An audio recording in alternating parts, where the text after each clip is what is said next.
Hey, welcome to a quick tip from Drowning in Yarn. I'm Caleb. Today I'm going to show you how I achieved this stretchy cast-on edge that allows a cast-on edge to stretch as much as my actual fabric does. Also, I want to make sure that my cast-on edge is neat, like this one is. So you want to make sure it's stretchy, but it doesn't look stretched out.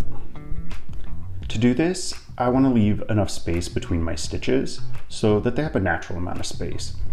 I don't want to cast on too tightly, which I'm doing here.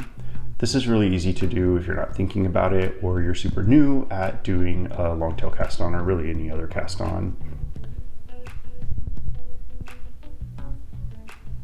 So what you're kind of aiming for is to leave a natural amount of space between your stitches, really the amount of space that you're going to expect them to have in the columns of your fabric. Here I'm using my finger to space these out. When you first start doing this, it's really easy to still pull too tightly. So you can use your finger to kind of provide that space between the stitches. But once you learn how to do this, you can kind of just get flying with it.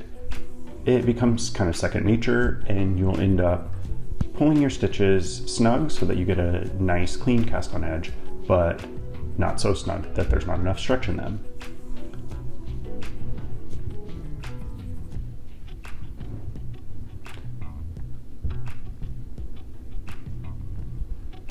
As you can see, my stitches have a nice natural amount of space between them, which is going to allow that cast on edge to stretch just how I want it.